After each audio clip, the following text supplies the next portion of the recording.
Perkenalkan, nama saya Magdalena Christine Pinin, 1930 10 20 40 10. Saya akan mempresentasikan materi ke-11 yang mengenai jenis paragraf. Nah, berdasarkan pola penalaran, banyak cara yang dapat dilakukan untuk menuangkan gagasan dalam sebuah karangan ilmiah.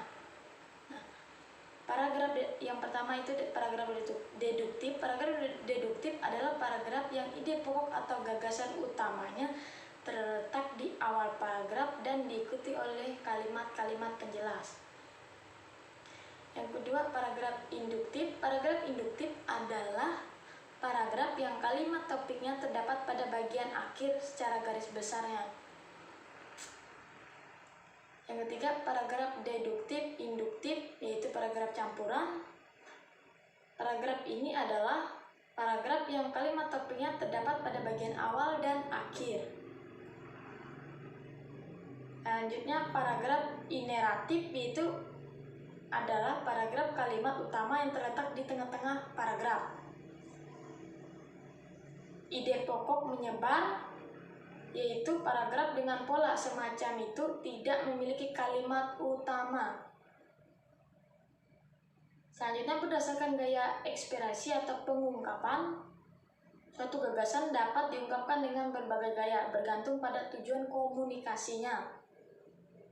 Gaya atau corak ekspresi meliputi narasi, deskripsi, eksposisi, argumentasi, dan persuasi. Adapun perincian tiap-tiap gaya sebagai berikut. Yang pertama, paragraf narasi kisahan. Narasi merupakan gaya pengungkapan yang bertujuan menceritakan atau mengisahkan rangkaian kejadian atau peristiwa.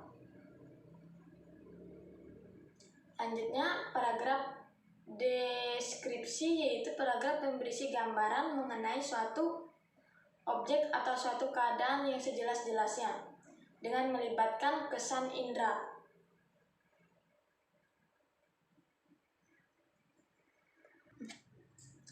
Paragraf eksposisi merupakan paragraf yang bertujuan untuk menginformasikan suatu sehingga memperluas pengetahuan si pembaca. Selanjutnya, mengenai paragraf persuasif. Paragraf persuasif ini adalah paragraf yang berisi ajakan. Paragraf persuasif ini bertujuan untuk membujuk pembaca agar mau melakukan suatu sesuai dengan keinginan dari si penulis tersebut. Selanjutnya, paragraf argumentasi ini adalah paragraf yang bahasanya adalah suatu corak paragraf yang bertujuan membuktikan pendapat penulis agar pembaca menerima pendapatnya. Nah, berdasarkan urutan, pada umumnya suatu karangan terdiri atas 3 bagian, yaitu paragraf pembuka, paragraf isi, dan paragraf penutup. Ketiga jenis paragraf itu merupakan bagian yang tidak terpisahkan. Selanjutnya, paragraf pembuka atau pengantar itu merupakan pembuka untuk sampai pada permasalahan yang dibicarakan.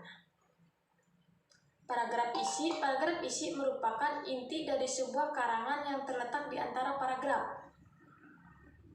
Paragraf penutup merupakan simpulan dari pokok pikiran dalam paragraf isi. Bertujuan penyajian paragraf penutup ialah agar apa yang tertuang dalam paragraf sebelumnya terkesan mendalam.